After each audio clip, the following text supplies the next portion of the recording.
हाय दोस्तों, आज हम सब सीटेट की क्लास शुरू कर रहे हैं जो कि एक टारगेट बैच रहेगी 2022-23 सीटेट के लिए। जैसा कि आप सबको पता है सीटेट का फॉर्म आ चुका है। हम सब क्लास को कैसे शुरू करेंगे और कैसे ख़त्म करेंगे पहले इस पर चर्चा हो जाए। सीटेट में जितने भी सब्जेक्ट हैं सभी सब्जेक्टों के क्लास आपको चैप्टर वाइज थ्योरी क्लास पहले पढ़ाया जाएगा। फिर उस थ्योरी से कितने क्वेश्चन आपके प्रीवियस ईयर में आए हैं और आपके आने वाले जितने भी संभावित क्वेश्चन हैं सभी क्वेश्चनों को सॉल्व कराया जाएगा।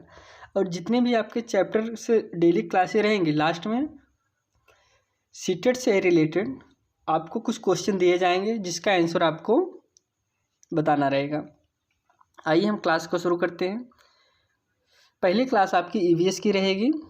ईवीएस को हम दो भागों में समझते हैं, जैसे पहला हो गया आपका शिक्षण और दूसरा होगा विषय वस्तु। अब विषय वस्तु में हम सबसे पहले विषय वस्तु को पढ़ेंगे। विषय वस्तु में सीटेट से क्या सिलेबस हैं, पहले हम सिलेबस समझ लेते हैं। अगर हम विषय वस्तु से सीटेट की सिलेबस की बात करें तो इसमें परिवार और मित्र है, भोजन है, आश्रय है, जल है, यात्राएं हैं, हम जो सोचते हैं और जो करते हैं। और परिवार और मित्र के ही अंतर्गत आपका आएगा संबंध, कार्य एवं खेल, पशुएं और पौधे। और आज हम सब शुरू करेंगे परिवार में मित्र को ख़त्म करेंगे। आइए हम शुरू करते हैं। पहले परिवार कहते किसे हैं, परिवार का इंग्लिश में क्या अर्थ है, किस शब्द से बना हुआ है और इसकी क्या क्या परिभाषा है, हम सबको डिटेल से समझने का प्रयास करेंगे।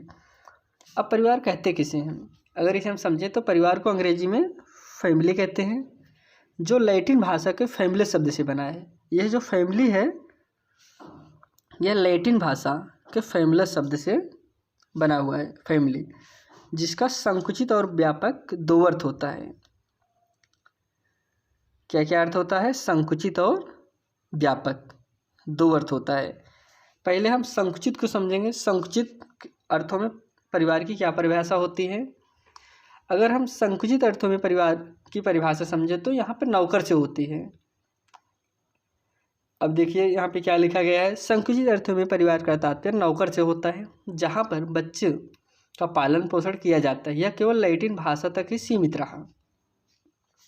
यह कह रहे हैं कि यह केवल लैटिन भाषा तक ही सीमित रहा। अब क्यों यह लैटिन भाषा तक ही सीमित रहा, पहले इसे हम समझते हैं। जहाँ पर बच्चों का पालन पोषण करने के लिए नौकर को रखा जाए तो उसे हम संकुचित परिवार के अर्थों में समझते हैं। अब अपने सबके यहाँ बच्चे का पालन पोषण करने के लिए किसी नौकर को रखा नहीं जाता, इसीलिए यह कह रहे हैं यह केवल लैटिन भाषा तक ही सीमित रहा। संकुचित अर्थों में परिवार की परिभाषा यही है। अब हम व्यापक अर्थों में समझते हैं कि व्यापक अर्थों में परिवार की क्या परिभाषा है। अब व्यापक अर्थों में अगर हम परिवार की परिभाषा समझें, व्यापक अर्थों में परिवार एक सामाजिक संस्था है। कैसा संस्था है, सामाजिक संस्था है, जिसमें माता पिता, उनके विवाहित और अविवाहित बच्चे तथा अन्य सदस्य जैसे दादा दादी, चाचा चाची, बुआ इत्यादि जो आपस में जुड़े हुए होते हैं और अपने अपने उत्तरदायित्व की भूमिका निभाते हैं, उसे हम क्या कहते हैं, परिवार कहते हैं व्यापक अर्थों में। अब व्यापक अर्थों में आपने समझ लिया। व्यापक अर्थों में आप समझिए, फोटो में देखिए कि यह एक ज्वाइंट फैमिली है जिसमें उनके दादा दादी हो गए, फिर उनके बच्चे हैं, उनके बच्चे हैं। ऐसी फैमिली को हम व्यापक अर्थों में परिवार के अंतर्गत रखते हैं। व्यापक अर्थों में परिवार की परिभाषा होती है। अब और हम इसके और कुछ जानते हैं इसके बारे में। कह रहे हैं परिवार में बालक को सामाजिकरण की शिक्षा प्रदान की जाती है। अगर इसे हम समझने का प्रयास करें तो कोई भी बच्चा है, छोटा बच्चा है, उसमें उसके मम्मी कौन है, पापा कौन है, कौन चाचा है, कौन कैसे है, किसे क्या बोलना चाहिए, क्या नहीं बोलना चाहिए, इसकी शिक्षा जो है बालक को परिवार में ही दी जाती है। ऐसा नहीं होता कि आप किसी बच्चे का एडमिशन कराने ले गए, एडमिशन करा दिया, फिर स्कूल वाले बताएंगे, कॉलेज वाले बताएंगे बच्चा ये तुम्हारे मम्मी है, ये तुम्हारे पापा है, तुम्हारे चाचा है। ऐसा नहीं होता। कौन क्या है इसकी शिक्षा उसे परिवार में ही मिल जाती है बालक को। वही बताने का यहाँ प्रयास हो रहा है कि सामाजिक शिक्षा, समाज में क्या कैसे है, इसकी शिक्षा जो है बालक को परिवार में ही मिल जाती है। अगला है, परिवार में बालक का प्रथम गुरु उसकी माँ होती है। यह क्वेश्चन बहुत बार पूछा गया है, हर एग्जाम में पूछते हैं, जितने भी सीटेट के एग्जाम है लगभग उसमें इस क्वेश्चन को घुमा फिरा के चाहे जैसे भी चर्चा जरूर होती है। परिवार में बालक का प्रथम गुरु कौन होता है? इसमें जो है उसकी माँ होती है। अगला है, परिवार समाज की एक प्राथमिक इकाई है। अब यहाँ पे एक शब्द आया है समाज। अब समाज कहेंगे किसे? समाज के अंतर्गत अगर आपको परिभाषित करना हो, समाज कहते किसे हैं? हम सबसे पहले समाज को समझेंगे, समाज कहते किसे हैं। अगर हम समाज को समझने का प्रयास करें, समाज में हम दो या दो से अधिक व्यक्तियों के समूह को हम समाज कह सकते हैं। दो या दो से अधिक व्यक्तियों के समूह को हम समाज कह सकते हैं, लेकिन जब वह दोनों व्यक्ति एक दूसरों को प्रभावित करें हम तभी समाज कहेंगे। अगर वह दोनों एक दूसरे को नहीं प्रभावित कर रहे हैं तो हम उसे समाज नहीं कहेंगे। अब प्रभावित कैसे करेंगे, हम इसको समझ लेते हैं। दो व्यक्ति एक साथ जा रहे हैं, किसी बस में बैठ के जा रहे हैं, दोनों एक साथ बगल बगल सीट पे बैठ रहे हैं। वो पूरे रास्ते में चले गए, कहीं किसी से बात नहीं की। वह दोनों लोग आपस में कहीं भी बात नहीं की, तब वहाँ पे समाज का निर्माण नहीं हुआ, क्योंकि वो दोनों लोग एक दूसरे को प्रभावित नहीं किए। लेकिन अगर वो दोनों एक दूसरे से बात करें, एक दूसरे को प्रभावित करें, तब वहाँ पे समाज का निर्माण होगा, अन्यथा वहाँ पे समाज का निर्माण नहीं होगा। अब आगे हम बढ़ते हैं। मैगावर एवं पेज के अनुसार अगर हम परिवार की परिभाषा समझे तो उनका मानना था, परिवार एक ऐसा समूह है जो यौन संबंधों पर आधारित है और जो इतना छोटा व अस्थायी है कि उसमें बच्चों की उत्पत्ति और पालन पोषण हो सके। ऐसा किसका मानना था? मैगावर एवं पेज का मानना था। अब अगला है, इलियट और मेरिल के अनुसार परिवार पति पत्नी एवं बच्चों से निर्मित एक जैविक सामाजिक इकाई है। कैसी इकाई है? जैविक सामाजिक इकाई है। अगला हम देखते हैं,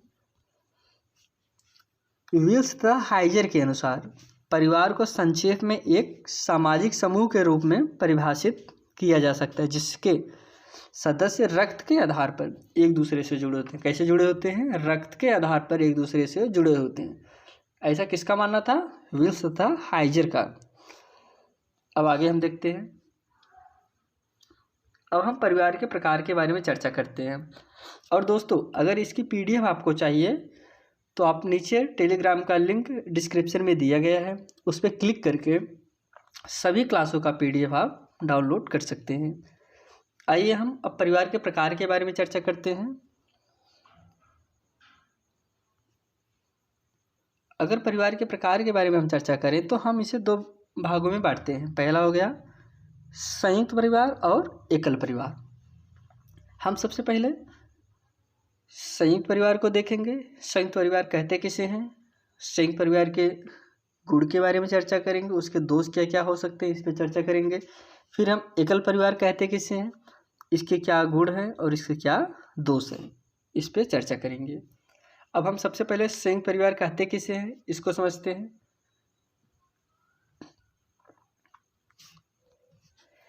संयुक्त परिवार में दो या दो से अधिक पीढ़ी के लोग, जिसमें माता पिता, चाचा चाची, दादा दादी और विवाहित अविवाहित बच्चे इत्यादि जो आपस में जुड़े हुए होते हैं, उसे हम संयुक्त परिवार कहते हैं। यहाँ पे आपको समझने की बात है, दो या दो से अधिक पीढ़ी को लोग, जिसमें दादा दादी, जहाँ पे ज्वाइंट फैमिली हो, सभी लोग एक ही स्थान पे रहते हों, तो उसे हम संयुक्त परिवार कहेंगे। उसे हम ज्वाइंट फैमिली कहते हैं, उसे हम संयुक्त परिवार के अंतर्गत रखते हैं। आप फोटो में देख रहे होंगे, दादा दादी हो गए, फिर उनके बच्चे हो गए, उनके बच्चे हो गए, फिर ये छोटे बच्चे हो गए। ऐसी फैमिली को हम संयुक्त परिवार कहते हैं। अब संयुक्त परिवार के क्या क्या लाभ हैं, उससे क्या हानि है, उसके बारे में चर्चा हो जाए। पहले हम संयुक्त परिवार के गुण समझ लेते हैं। अगर संयुक्त परिवार के गुण के बारे में चर्चा करेंगे तो कार्य विभाजन की उचित व्यवस्था होती है संयुक्त परिवार में। घर में कोई भी काम पड़ जाए, कोई भी काम है, जब परिवार के सदस्यों की संख्या ज़्यादा है तो अगर एक एक काम सब करेंगे तभी काम बहुत जल्दी ही खत्म हो जाएगा। वही इस यहाँ पे कह रहे हैं कार्य विभाजन की उचित व्यवस्था होती है। अगला है बच्चों का उचित पालन पोषण व उचित देखरेख होता है। इसका तात्पर्य है, मान लीजिए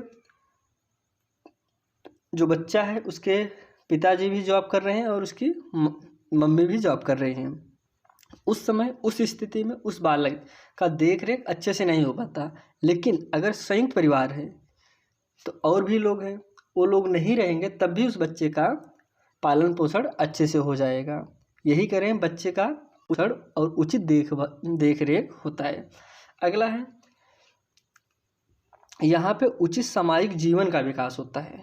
अब इसका तात्पर्य अगर हम समझने का प्रयास करें, घर में जो बुजुर्ग होते हैं, जो दादा दादी होते हैं, ये सब जो छोटे छोटे बच्चे होते हैं, उन्हें बैठा के कहानी किस्से के जरिए कौन क्या है कैसे है, जो सामाजिक शिक्षा होती है वह दादा दादी उन्हें कहानी के माध्यम से छोटे छोटे बच्चों को सिखाते हैं। वही कह रहे हैं उचित सामाजिक जीवन का विकास होता है संयुक्त परिवार में। अगला है बचत के लिए अनुकूल वातावरण का निर्माण होता है। जब सभी लोग कमा के पैसा ला के जो घर के मुखिया है, जो घर का खर्च चलाता है, उसे देंगे, फिर वो जिसको जहाँ ज़रूरत लगेगी सारे पैसों का खर्च वही देखेगा, फिर उस स्थिति में वहाँ पे पैसों का बचत ज़्यादा होता है। फिर अगला हम समझते हैं परिवार की परंपराओं की रक्षा होती है। जब घर में ज़्यादा लोग हैं, कोई भी फेस्टिवल हो गया, कोई भी पुराने काम हो गए, जो भी पुरानी परंपरा है उनकी रक्षा संयुक्त परिवार में बहुत अच्छे से होती है। अगला है पारिवारिक धन का समान वितरण होता है। जो संयुक्त परिवार होता है वहाँ पर अगर हम देखें तो जो धन का वितरण होता है बहुत अच्छे से होता है। कोई भी काम लग गया, कोई बड़ा काम है छोटा काम है, सभी लोग मिलकर पैसा दे देंगे और कोई भी काम आप बहुत आसानी से कर लेते हैं। वही बता रहे हैं पारिवारिक धन का समान वितरण होता है। अब आगे हम समझते हैं इसके दोष क्या हैं, संयुक्त परिवार के दोष क्या होते हैं। अगर इस पर हम चर्चा करें, व्यक्ति के स्वतंत्र विकास का समुचित अवसर उपलब्ध नहीं होता है।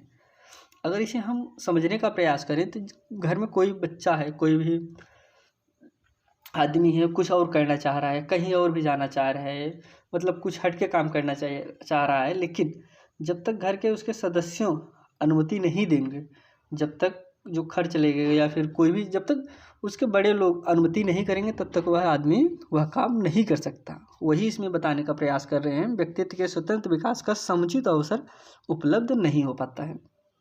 अगला पारिवारिक कलह व संघर्ष का संभावना अधिक होती है। किसमें? संयुक्त परिवार में।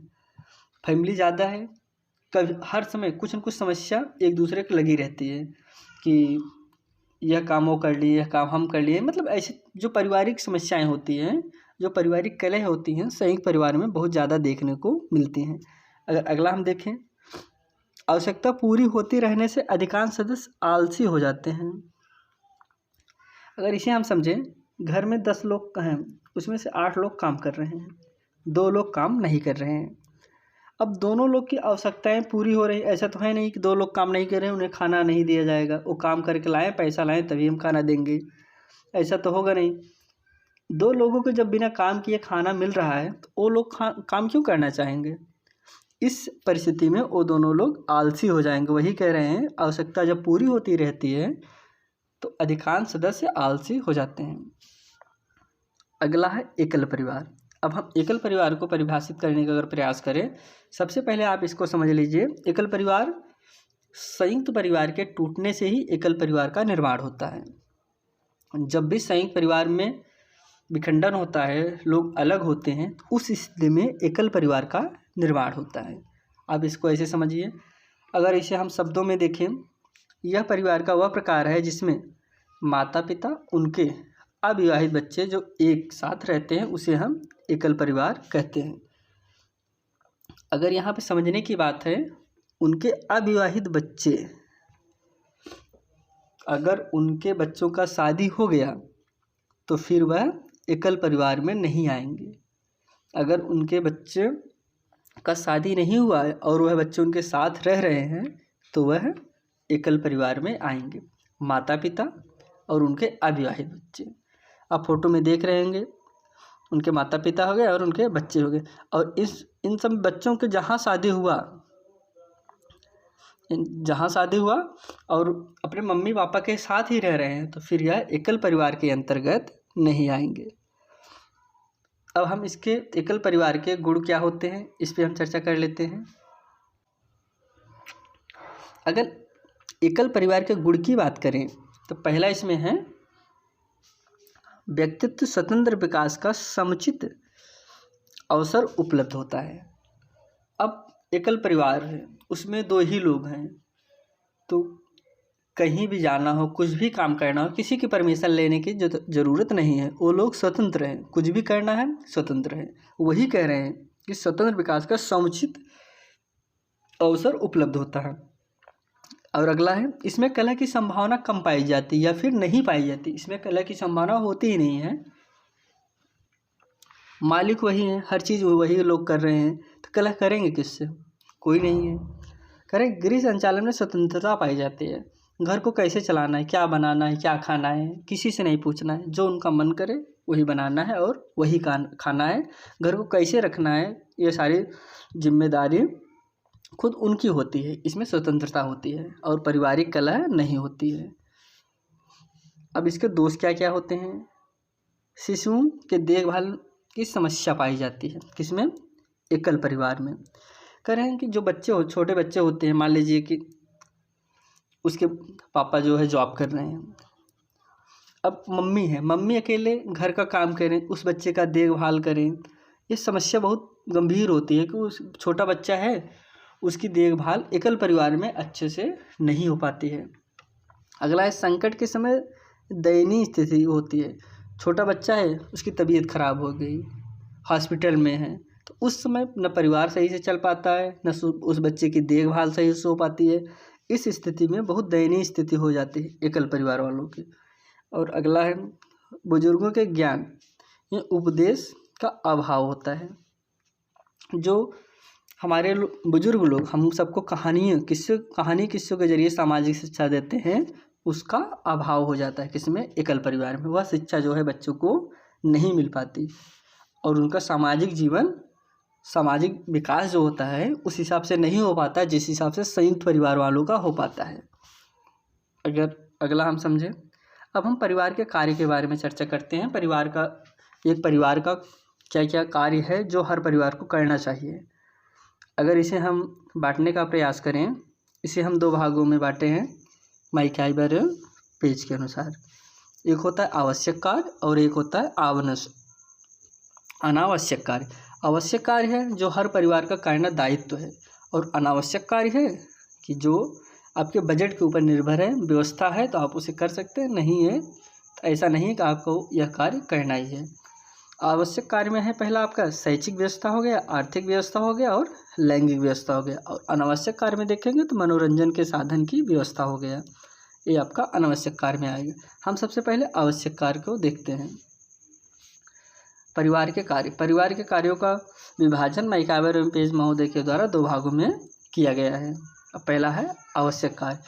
आवश्यक कार्य की अगर हम परिभाषा की बात करें, आवश्यक कार्य से तात्पर्य उन कार्यों से होता है जो प्रत्येक परिवार को निश्चित रूप से करना चाहिए, उसे हम आवश्यक कार्य कहते हैं। पहला इसमें शैक्षिक व्यवस्था। हमारे परिवार में पल बढ़ रहे बालकों के लिए उचित शिक्षा की व्यवस्था करना शैक्षिक व्यवस्था कहलाता है। अब इसे अगर हम समझने का प्रयास करें, आपके घर में जो भी बालक पढ़ रहे हैं, जो भी छोटा बच्चा है पढ़ रहा है, उसे पढ़ने की व्यवस्था, उसे कॉपी कलम, स्कूल की व्यवस्था, यह सब परिवार का एक आवश्यक कार्य है। हर परिवार का करना दायित्व है कि वह बच्चों को ये चीज़ उपलब्ध कराए। कॉपी कलम, विद्यालय में नाम लिखाए, आने जाने की व्यवस्था, यह आपका आवश्यक कार्य में है और हर परिवार को करना बहुत ही ज़रूरी होता है। अगला अगर हम समझने का प्रयास करें, आर्थिक व्यवस्था। अगर आर्थिक व्यवस्था पर चर्चा करें तो प्रत्येक परिवार का यह आवश्यक कार्य है कि वह परिवार के सदस्यों का पेट भरने के लिए 2 वक्त की रोटी, शरीर ढकने के लिए कपड़े और सर के ऊपर छत की व्यवस्था करना आर्थिक व्यवस्था कहलाता है। अगर इसे हम अपने शब्दों में समझने का प्रयास करें तो हर परिवार का यह दायित्व है और हर परिवार का कर्तव्य है कि किसी भी बच्चे के लिए उसे खाने की व्यवस्था, उसे कपड़े की व्यवस्था और उसे रहने की व्यवस्था वह परिवार उपलब्ध कराए। यह आपका आवश्यक कार्य के अंतर्गत आता है। अगला है लैंगिक व्यवस्था। प्रत्येक परिवार का यह आवश्यक कार्य है कि वह विवाह नामक उत्सव का आयोजन समाज स्वीकृति ढंग से करे, जिससे परिवार के सदस्यों की संख्या संतुलन बना रहे और समाज में समायोजन स्थिर रहे। इसे हम लैंगिक व्यवस्था कहते हैं। लैंगिक व्यवस्था से तात्पर्य है कि समाज में जिस ढंग से शादी विवाह होता है उसी हिसाब से उस बालक की शादी करें। यह हर परिवार का दायित्व है और यह आवश्यक कार्य है उस बच्चे का शादी विवाह करें, जिससे जो समाज में उसके पीढ़ी में विकास होना है वह उसका समायोजन बना रहे। इसे हम लैंगिक व्यवस्था कहते हैं। अगर अगला हम अनावश्यक कार्य को समझने का प्रयास करें, मैकाइवर में पेज ने बताया कि परिवार मनोरंजन के साधनों की व्यवस्था अपनी आर्थिक स्थिति के अनुसार कर पाता है, अतः इसे अनावश्यक कार्यों में वर्गीकृत किया गया है। अनावश्यक कार्य मैकाइवर में पेज मानते थे कोई भी परिवार है, आपका आर्थिक स्थिति जिस हिसाब से है आप मनोरंजन के साधन उस हिसाब से उपलब्ध कराइए। अगर आपकी आर्थिक स्थिति नहीं है तो मत कराइए, अगर है तो बच्चों के लिए उपलब्ध कराइए। पारिवारिक वृक्ष में देखिए, ये आपके दादा दादी हो गए, ये आपके पापा हो गए, ये आपके अंकल आंटी हो गए और यह श्रेणी आपकी जिसमें आप आते हैं। इसे ही हम पारिवारिक वृक्ष कहते हैं। यहाँ पे देखिए नीचे, परिवार को वृक्ष की भांति दर्शाना ही पारिवारिक वृक्ष कहलाता है। इसे ही हम फैमिली ट्री कहते हैं। अब आगे बढ़ते हैं अब हम मित्र समझते हैं। मित्र कहते किसे हैं और इसके क्या क्या प्रकार हैं। जो बालक के कार्यों में सहयोग करे या बालक के साथ खेल की क्रिया संपादित करता है वह उसका मित्र कहलाता है।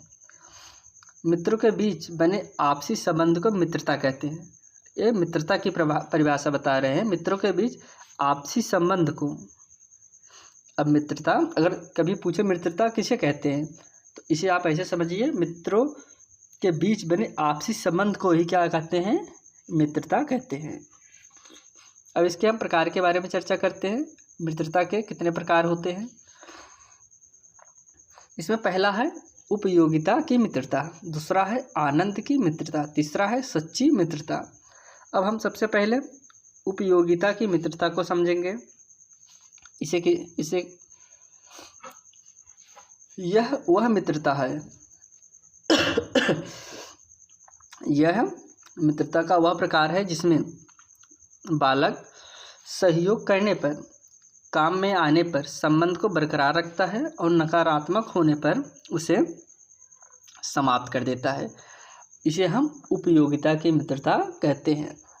कोई भी मित्र अपने फायदे के लिए जुड़ा रहे उसे हम उपयोगिता की मित्रता कहेंगे। अगर हम उदाहरण के जरिए से समझें तो अगर कोई भी आपका मित्र है, आप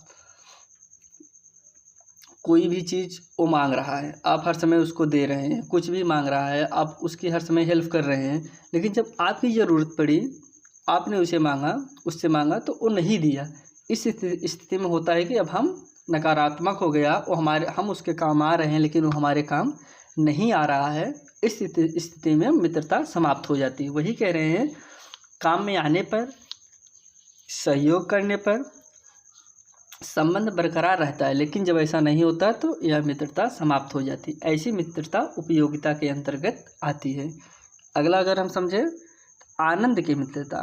अब आनंद की मित्रता किसे कहेंगे, अगर इसे हम समझने का प्रयास करें तो यह मित्रता का वह प्रकार है जिसमें बालक केवल आनंद तक ही अपने आप को सीमित रखता है या संबंध का निर्माण किया रहता है। अगर इसे हम उदाहरण के जरिए समझने का प्रयास करें तो ऐसा आप समझिए, आप कहीं जा रहे हैं, किसी दूर जगह पे आप बाइक से जा रहे हैं, रास्ते में कहीं चाय की दुकान पर हैं, आप वहाँ पे रुक गए। रुकने के बाद आपने चाय पिया, कुछ लोग बैठ के वहाँ पे बात कर रहे हैं, आपने भी बात करने लगा। उसके बाद बात ही बात में आपको भी आनंद मिल रहा है, उन लोगों का भी मिल रहा है। आपको वहाँ पे सिर्फ आपका काम था चाय पीना और चाय पी के जाना, लेकिन वहाँ पे उन सब की बातों में आपको आनंद मिलने लगा, आपने समय का ध्यान नहीं दिया और काफ़ी देर तक वहाँ पे मित्र की भावना से ही बात करते रहे। तब फिर एकाएक आपने देखा हमारा समय लेट हो रहा है, अब हमको यहाँ से निकलना चाहिए। आप फिर वहाँ से निकले और चले गए। अब जब तक वहाँ पे थे आप, आनंद मिला, सब एक मित्र की ही तरह बात हुआ, जो भी बात चल रही थी उसमें आपने अपनी भी बात रखी, वो भी बात रखी, लेकिन जैसे ही आप वहाँ से निकल गए, वहाँ से आपका मतलब ख़त्म हो गया। आप कौन हैं कौन नहीं हैं कोई मतलब नहीं है। ऐसी मित्रता को हम आनंद की मित्रता कहते हैं। जब तक आनंद आ रहा है तब तक आप मित्र हैं, आनंद खत्म मित्रता खत्म। अब अगर हम अगला समझने का प्रयास करें तो सच्ची मित्रता, यह मित्रता का वह प्रकार है जिससे बालक अपने मित्र पर अटूट विश्वास रखता है। बालक प्रत्येक परिवार के अनुभवों को साझा भी करता रहता है। ऐसी मित्रता को हम सच्ची मित्रता कहते हैं।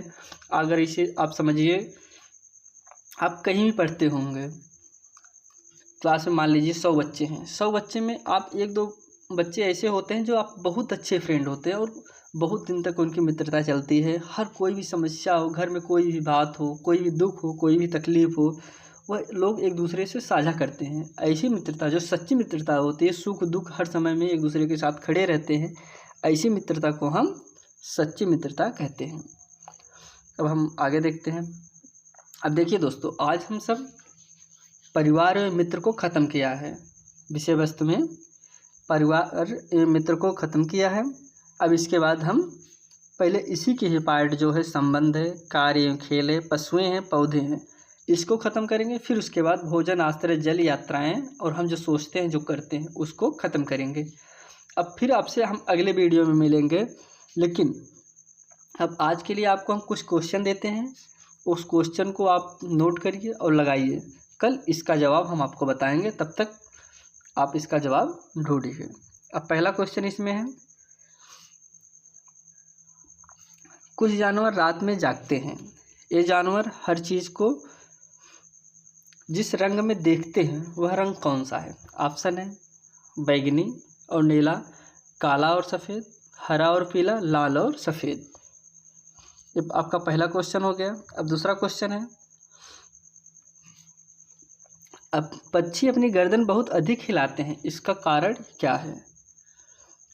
पहला है उड़ सकते हैं, पक्षियों की आँख छोटी होती है, पक्षियों की आँख की पुतली घूम नहीं सकती है, उनके कान पंखों से ढके होते हैं। अब तीसरा क्वेश्चन है, निम्नलिखित में से कौन सा जानवर अंडे देता है? ऑप्शन है व्हेल, पेंगुइन, डॉल्फिन या फिर स्लॉथ। अगला क्वेश्चन है, पौधे का प्रजनन अंग है जड़, तना, पत्तियां या फिर फूल। अगला क्वेश्चन आपका है, निम्नलिखित में से कौन सी जड़ें खाई जाती हैं? गाजर, शकरकंद, मूली या फिर यह सभी।